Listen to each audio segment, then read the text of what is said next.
Okay. Oh, I just realized I didn't turn my phone off, which I want to do for sure so I don't get a phone call.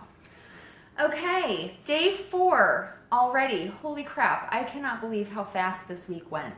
At the beginning of this week, I remember getting so excited because I had so much information to share, and I still think, oh, I didn't say this in the video and I didn't say that. So there's definitely going to be either a round 2 or a breakdown of each individual. Like I'm going to do a whole day just on, this, shingles, or a whole day just on acne, or a whole day just on intestinal issues. So I'm thinking about doing a 5-day crash course round 2. So we'll talk about that in the future. But today, I don't know if any of you saw my post, but today we are talking about something that is, it has been a part of me for probably the last 25 years, 30 years maybe. I know that when I was younger, and in the post today I shared a little bit about it, but we're going to talk about ear infections, sinus infections, urinary tract infections, bladder infections, intestinal infections, intestinal upset, SIBO, IBS, colitis, any sort of digestive issue, Candida, ear infections, I think I said that already, strep throat. Make sure I'm not missing anything. Acne, I didn't even say that. We're going to talk about acne. And one of the things I want to share with you guys is my struggle, my personal struggle that I had with adult acne. And it started when I was about 27. So I shared with you a little bit about my experience and my past relationship, and when I was going through all of that, when I was in adrenal fatigue and I had all of those health concerns, I also had acne. I fought with adult acne for 2 years, and I just remember it was so hard for me because I'm not like super vain. I'm not like really concerned about how I look. I go out of the house without makeup. Like I don't really care, but it was so painful, and it was really embarrassing because to me, like I'm a health coach, my profession is taking care of my body, and for whatever reason, I could not get to the bottom of the acne. So I remember I tried creams, I tried topical creams, I tried like supplements that I was told might help. I did the whole Pinterest thing, like trying to find like lemon and honey and ginger, and you mix all this stuff and you slap it on your face, and then nothing worked. And it was so frustrating for me. And I remember one of the times that I did it, one of the things that I did was I was working with a personal trainer, and she actually had me do a juice cleanse for 7 days. And at the end of the 7 days, my acne was completely cleared up. And then I never had it again. Now that was also after I had left my ex-husband, and I was living on my own, and I was stress-free, and my body was capable of healing at that point. But about last summer, I had my baby in November, and then we all of a sudden found out we had to move in April, and it was like shit hit the fan. We had 2 weeks to move out. They were putting the house on the market in May, and I didn't really have much time. And I was super stressed about it. I had a newborn. It was like 6 months old, and we had to pack up our whole house. We had lived there for almost 2 years, and we had to find a new place to live, and I had just gone back to work, and I was trying to build my business up again, and it was so stressful that it sent me back into that fight or flight response, and I got the acne back. And at this point, I still hadn't figured out what it was and where it was coming from. So I went through the same crap that I did before, except this time, for the advisement of some of my clients, they said, go see a dermatologist. I've got this really good one. He's very natural, whatever. Frickin' this guy. I walked out of there I was so motivated because I was so frustrated I had this prescription in my hand. He wanted to put me on an antibiotic that was going to be so taxing on my liver that I needed to get blood tests every 30 days. And I also needed to be on birth control at the same time because it causes birth defects. And so if I got pregnant, then the baby could have been born with a defect. And I was like, how the fuck is this good for me? Like, why would I even consider taking something like this? So anyway, I went home and I just dove into research and as much as I could find about it, and I asked everybody that I knew, and I finally got to the bottom of it. And along with everything else that we're talking about today, acne's root cause is the Streptococcus bacteria.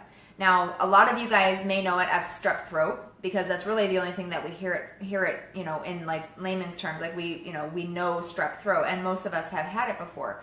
But the Streptococcus bacteria is responsible for all of the symptoms that I had named earlier: ear infections, sinus infections, urinary tract infections, and I'll talk about this a little bit more later, but the reason that I'm going to try to slow down today because I know I flew through the other days. part of the reason that strep can travel through all of these systems in our body is because it hides in the lymphatic system. So with the Epstein-Barr virus, it actually hides in the liver and the spleen, but the strep bacteria it travels throughout your whole entire body. So you can end up with bladder infections, you can end up with sinus infections, ear infections, you can have bronchitis, you can have inflammation, you know, and the strep bacteria, bacterial vaginosis, excess discharge, vaginal discharge. You can end up with this strep bacteria in every part of your body and not even realize shingles, but not even realize that it's caused by the strep bacteria. So again, it wasn't ever good enough for me to just, why are you putting me on an antibiotic? Well, because it's bacterial. They knew that it was bacterial. But how do we fix that without an antibiotic? And so the reason that the strep bacteria has gotten so bad is because it's become resistant to the antibiotics. Now, the way they make, antibiotics, they use petroleum and they use eggs to grow the antibiotics for the strep bacteria. But just like the Epstein-Barr virus, strep feeds off of eggs. It feeds off of dairy. It feeds off of heavy metals. So if you're giving yourself the antibiotic, you're actually partly feeding the virus. And there's over 60, I think there's over maybe 50 strands of the strep bacteria. So when we do biofeedback, we can check for group A streptococcus, we can look for streptococcus pneumonia, we can look for group B strep, and it's crazy to see, but when I pull a test on somebody with biofeedback and they have like 40 different stressors coming up for the strep bacteria, and they're suffering from chronic urinary tract infections, then it's no wonder that they're related, and it's no wonder that they're suffering because they can't take any antibiotics anymore because the strep is immune to it. The bacteria has evolved so that it's, you know, the antibiotic doesn't do any good anymore. So I want to talk too about a lot of people have like yeast infections, or they've heard of Candida. Well, Candida is something that our body naturally produces, and Candida's job is to go in and attack the food that feeds the strep virus, that feeds E. coli. But the problem with Candida and Candida overgrowth, the term that they use when you have like, you know, Candida and they think it's like an infection, is because Candida, because it feeds off of the food, the bad foods that feed strep and E. coli, if you have an overgrowth of, if you have excess amounts of those foods, eggs, dairy, gluten, grains, if you have an excess of those foods, your natural Candida, your natural source of Candida has to overdevelop in order to keep up with that demand. So Candida is not the problem. The problem is the strep bacteria and all of the shit food that you're eating that it's feeding off of, realistically.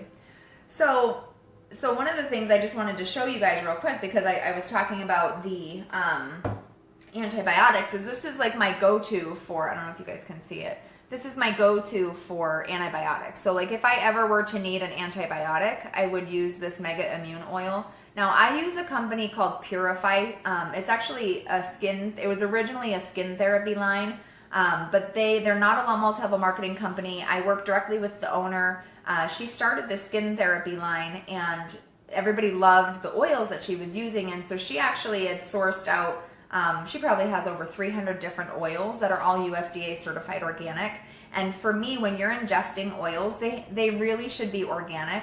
And the reason for that is because, let's just take orange groves. If you're getting orange oil, like oil of an orange, there's over 200 oranges compressed into that bottle because it's a concentrated amount. But oranges are one of the most highly sprayed pesticide foods. So if they're not organic and you're getting orange oil, you're also getting a concentrated amount of the pesticides. And as we learned in yesterday's video, pesticides are heavy metal based. And I've done biofeedback on people before that are distributors for other companies, I won't name names, that are not organic, and I can't get rid of the toxins in their body. And I just, you know, no matter how much I try, there's always toxins and there's always heavy metals. And these people like 10 different oils a day all over their skin. And that's fine. The way that I put it is, if you're using non-organic oils, it's better to eat an apple that's not organic than it is to eat McDonald's French fries. So even if they're not organic, they're still helpful. Although if I'm going to ingest an oil, I need to make sure, I want to make sure that they're organic. So this is a blend of all of the strong, potent antibiotic kind of, virus, bacteria fighting oils, oregano oil, cinnamon bark, thyme, I think tea tree, and what else? Cinnamon bark, thyme, clove, oregano, and tea tree. So when you, no, not tea tree, I lied. So I use these little capsules. So these are my antibiotics. So I basically, anytime I feel like if I had a UTI coming on, I would use them. If I had, a yeast infection, which I haven't really had any of those in years. But if I felt a sore throat coming on, or if I had acne flare up. So like right now, you guys can see, I don't know if you can see, but I don't have any acne and I'm 5 days out of my period. And this is my go-to when I'm about to get my period because that's when my acne flares up. So it's the strep bacteria because just like the Epstein-Barr virus, strep bacteria feeds off of hormones, heavy metals, eggs, grains, dairy, you name it. So the more of that we're eating, and the other thing that's really frustrating is I've had a couple of different practitioners that have like detoxing diets, and they take people off of grains and gluten and dairy, but they fill their diet with greens, which is great, and eggs, like 6, 7, 8 eggs a day. And that's feeding the virus and that's feeding the bacteria. And so it's really not benefiting anybody completely. So I'm going off topic because I got distracted with my oil because I wanted to share. But so I want to talk, so I talked about Candida, and I want to talk about digestive issues and the strep bacteria. So yesterday with the Epstein-Barr virus, we talked about, the fibro and the inflammation of the nerve endings. But today, when we talk about the strep bacteria, we're going to talk about how strep causes what they have termed leaky gut. Now, I said in my video yesterday that all of this information comes from Anthony William. He is very adamant about spreading the word. He doesn't, kind of like hoard all this information to himself. He can't keep up. He had like a 5,000 person waiting list for a while. So he started training practitioners. So it's our job to spread this information to you guys. So one of the things that he talks about is how leaky gut, is just a term that they use because they don't understand what's actually happening inside the gut, inside the intestines. And from everything that he says, if you had leaky gut, if your gut was actually like seeping out acid into your body, you would be dead. You would be in sepsis. You would be in you would be in the hospital. You would die. And so what he calls it is something called ammonia permeability. And what happens is, and Tuesday's video was all about stress. So we know the effect that stress has on the fight or flight system, on our hypothalamus, our pituitary, and our adrenals. Okay, I'm going to try to slow down so that I don't lose you guys. But what happens when, let's just say we're angry or we're mad at our spouse or we have a lot of resentment for somebody that got promoted and we didn't, we hold on to those emotions. And we're not eating healthy, or we're taxing our liver with alcohol or caffeine or stress, or the liver holds the emotion of anger and resentment. And you have all these things going on. Your gallbladder will stop producing bile. And when your gallbladder stops producing bile, that affects your digestion. And when your liver can't digest food properly, it ends up rotting inside our intestines. So this probably isn't news to you guys. But we end up with rotting food, and that's why like colonics are helpful and cleanses are helpful and detoxes are helpful. But this food, when it rots inside our intestines, it actually starts to seep out a gas. So like at the dump, the landfills, your trash, like it creates a gas called ammonia. You've probably heard of this before. Now ammonia is like a ghost, and ammonia can permeate through tissue, through any of the intestinal walls, and it feeds the strep bacteria. So you could trace this all the way back to stress and traumas. If you look at your emotional timeline and you say, okay, well, when I was 3 years old, I had my first ear infection, and then I had ear infections ever since then, and then I got bronchitis when I was 7, and then I had SIBO, or I'm probably not that young, but then I had, food allergies, and then I had digestion issues or intestinal issues. And you can look at that trend because everything is related. All of this is related. If you go back to stress, all of it is related. And so when your body feeds off of, not only does it feed off of the stress, but the hormones of puberty or being on birth control or having, a divorce or relocation. And the problem is that the ammonia will actually feed Epstein-Barr virus, strep, E. coli, all of these things that are causing these symptoms that we don't know where they're coming from. So with strep, the reason that it's affecting all of our, all areas of our body is because it travels through the lymphatic system. So when it travels through the lymphatic system, and it can get stuck in your skin. And acne, one of the biggest things with adult acne is that form of strep is actually antibiotic resistant, because most people don't get acne unless, as an adult, unless they had a series or strain of antibiotics when they were younger. And I remember before I knew all this stuff, even after I had my first son actually had a lot of ear infections, and he was on about 4 different antibiotics. This time with my second son, he's only been on an antibiotic one time, and that was before I learned about all this strep, and that was when he was like maybe 6 months old. And now what we do is we do natural remedies like the golden seal that I posted on my page. We do a lot of zinc. He does ester C. I have chewable ester C tablets for him. And we also use colloidal silver a lot. When I was about 16, after I had mono, and again, you guys can trace, I just did a biofeedback session with a girl today, you can trace your symptoms with your stressors and your illnesses, but after I had mono, I got diagnosed with what they call chronic bronchitis, or exercise-induced bronchitis. So every time I would work out really hard, or anytime I would get sick, like a head cold, it would go right into my chest. I would get an upper respiratory infection. I would cough like a goose. I would have like tightness and burning in my chest for like weeks. And they would give me antibiotics. I remember I was on a steroid inhaler when I was 17 for it. And it wasn't until a couple of years ago, and if you guys experience this, my trick for it now is I've always used colloidal silver, like probably for the last 6 years. Since my son was born was when we started using colloidal silver, so 8 years now. And colloidal silver was something that was used by, like the pioneers back in the day used to put a silver dollar in their milk because it would eat all the bacteria and all the bugs, and it would make sure that the milk didn't spoil. So we've used colloidal silver in our house mostly for like pink eye, ear infections, sore throat, stuff like that. But I put 2 and 2 together finally, because if the bacteria is in my lungs, then how do I get it into my lungs? So if you guys suffer from upper respiratory infections or bronchitis, not necessarily asthma, I don't think it does anything for asthma, although asthma is strep related as well. I bought a $25 nebulizer, a breathing machine on Amazon. It's just a little box with a pump, and then you put a thing in your mouth. It's kind of like they give you at the doctor's office or whatever. And instead of pouring albuterol or whatever chemical the doctor would prescribe into the holder, I'd actually put colloidal silver. So I would do 2 breathing treatments for 2 days in a row, and my upper respiratory infection would be completely gone. So there are tons of natural remedies that you guys can do to get rid of these, but the problem is we're so stuck in the the symptom. Well, how do I treat the symptom? How do I fix the IBS? How do I fix the acne? Like, what do I put on my face to fix the acne? And it's not topical. There's nothing that we can do on the surface for our bodies that's going to get inside of us where we need it.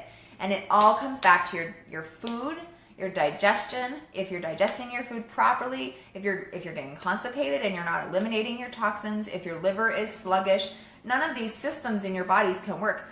You guys, I'm passionate, but I want to be really clear.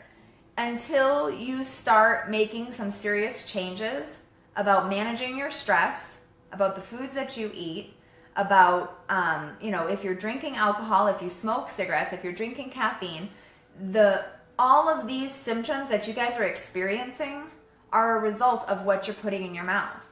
And there has to be, there's got to be a breaking point. And unfortunately, we wait until, Tony Robbins has a saying, and he says and I don't know it, I've heard it, but I've never actually, repeated it, but we don't take action until the pain of not doing it is worse than the pain of doing it. So, if your digestion is so bad, or if you have colitis so bad, or IBS so bad that you can't even work anymore, then you'll start cutting things out of your diet. Then you'll start, making those serious changes to get better. And you can continue to look at the symptom. You can continue to look at, how you're feeling, and, oh, this sucks because, now I have shingles, and now I have this, and now I have that. but the reality of it is, like, you can't go out and you can't drink every night, and you can't smoke, and you can't, you know, eat fucking cheesecake. Sorry. You can't, like, go out and eat cheesecake and expect you to feel good and expect your body to just tolerate that. And part of my passion comes from, I've been there, I've done it, and I know what it takes to get better. And I have to share this information with you guys, because if you know what I know about how to fix it, like really fucking fix it, not just treat the symptom, then you can heal and you can get better. But all of these symptoms that we're experiencing, like, you know, like not being able to take care of our kids, or not being able to play with our kids, like your body is screaming at you to try to fix it, to try to take care of yourself. And you have to try, and I want to give you those tools. So I'm really passionate about it. I said in the beginning of this video, what time is it? I said in the beginning of this video that I might do a round 2, because there's so much information around each of these symptoms, and there's different things that you can use to heal from each of these symptoms. But tomorrow's video is going to be Hope for Healing. That's what I've called it. I also am going to start a group called Hope for Healing. And I want to go over some of the foods that we can incorporate. The Medical Medium has Life-Changing Foods book. That's on that page that I posted. I can post it again here in the comments. But there's foods that will help you heal from from the virus and the bacteria that we've talked about. There's also supplements. There's also foods to avoid, foods that we're going to feed the virus. So, and then I've also been getting a ton, oh my gosh, I've had so many messages. My phone has been going crazy on people asking, you know, how they can get biofeedback done, where do they start? And so I'm working on creating some sort of either a group or some package for you guys that will help you get started. It's a trip, you guys. It's it's a long journey. I fought the Epstein-Barr virus probably for about 8 or 9 months, and I can successfully say that I have no stress response to that. My biofeedback, I'm going to post a picture of it, but my biofeedback is totally balanced for Epstein-Barr virus, mononucleosis, chronic fatigue. But I am still working. I go in and out of the strep bacteria. So I know that. Another thing before I forget, when you are on your cycle, your immune system shuts down 80%. So 80% of your immune system shuts down when you are on your cycle. So it's no wonder why we get, you know, and with acne, you know, I used to think it was hormonal. Well, it's not the hormones that's causing the problem, it's the bacteria. And the hormones are feeding the bacteria. So when you have your period, all of your symptoms, your IBS, your acne, your infections, your sinus infections, your sore throat, anything that you have that's a result of the strep bacteria is going to be exacerbated when you are on your period. So again, that's why I use the Mega Immune Oil if I feel like I'm getting symptoms of it before my period, because I know it's going to get worse during my period. So there are a whole bunch of different things that you can do to heal. And I'm here for you guys. I definitely want to help any way that I can. And like I said, I'm working on putting a program together to help you guys get started on the right track and hopefully start to knock out some of these symptoms so you can start feeling like yourself again. I have something like, I can't really name a disease, but in my symptoms thing, I always say loss of self, because I have so many women that say, I just want to feel like myself again. And you can feel like yourself again, but you have to do the work. You have to put the work in. And now that you know where it's coming from, it's so fun and it's so easy and it's so motivating to actually dive into it when you know that this is the source of the problem, instead of wondering if, oh, well, maybe this is going to work, maybe it's not, or my symptoms aren't getting better right away. And it does take time. You have to remember that you've had this virus back, you know, in your system for, sometimes it can come from your parents. I mean, they do a strep test, you know, when you're pregnant so that they can see if you're passing strep on to your child. So they're aware of it. The medical community is aware of it, but they're not correlating the symptoms with the bacteria yet. So hopefully they'll come up with a way to figure that out soon. I think that's everything that I have. Tomorrow's video is on Hope for Healing. I'm excited about that because I really want to give you guys some information on what you can start doing right now. So I love you all. I hope you guys have an awesome rest of your Thursday, and I'll see you tomorrow. Okay, bye.